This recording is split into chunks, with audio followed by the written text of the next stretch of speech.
অন্যদিকে ride booking app নিয়ে নয়া নির্দেশিকা। রাইডে 15% মহিলা ড্রাইভার বাধ্যতামূলক নির্দেশ রাজস্থান হাইকোর্টের। সাইবার ক্রাইম নিরাপত্তায় কড়া পর্যবেক্ষণ। আমরা আবারও বিস্তারিত জানবো। আমাদের সঙ্গে ফোন লাইনে রয়েছেন প্রতিনিধি পীযুষকা দিনাক। পীযুষকা, রাইড বুকিং অ্যাপ নিয়ে ঠিক কি নির্দেশিকা জারি করা হলো? দেখো, রাজস্থান হাইকোর্টের নির্দেশ 15% রাইড ব্যবহারের সুযোগ দিতে হবে। সাইবার অপরাধ রোধে কিন্তু 35টি নির্দেশিকা জারি করেছে এই রাজস্থান হাইকোর্ট। জয়পুর রাজস্থান হাইকোর্টে রাজ্য সরকারকে অ্যাপ ভিত্তিক রাইড বুকিং প্ল্যাটফর্মগুলিতে মহিলা চালকের সংখ্যা উল্লেখযোগ্যভাবে বৃদ্ধির নির্দেশ দেওয়া হয়েছে। এই সমাজের মধ্যে এই ধরনের চালককে প্রায় 15% মহিলা হতে হবে বলে নির্দেশ দিয়েছে জয়পুর রাজস্থান হাইকোর্ট।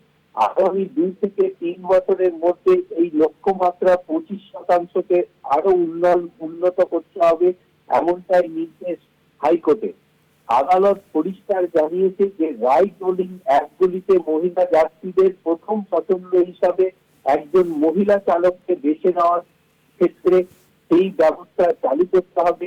এই নির্দেশিকার রাজস্থান হাইকোর্টের বিচারপতি রবি চিরানিয়ার যে 35টি নির্দেশ বিস্তারিতভাবে নির্দেশিকা জারি করেছে। তিনি উল্লেখ করেছেন যে সাইবার অপরাধকে যে বন্ধ করার জন্য এই ধরনের পদক্ষেপ নেওয়া প্রয়োজন। আদালত শুধু রাজ্য নয়, কেন্দ্রীয় সরকারের ভারতীয় সাইবার অপরাধ আইন অনুযায়ী রাজস্থানকে অপরাধের নিয়ন্ত্রণের জন্য একটি কেন্দ্র প্রতিষ্ঠা করতে নির্দেশ দিয়েছে।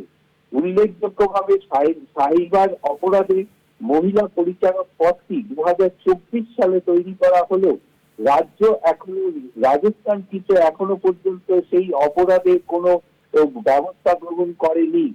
এই চলতি বছরের শুরুতেই এক বৃদ্ধ দম্পতির সাথে 2.202 কোটি টাকার প্রতারণার অভিযোগ ওঠে এবং সেই অভিযোগে জামিন চলাকালীন আদালত এই বিষয়ে নির্দেশিকা জারি করে।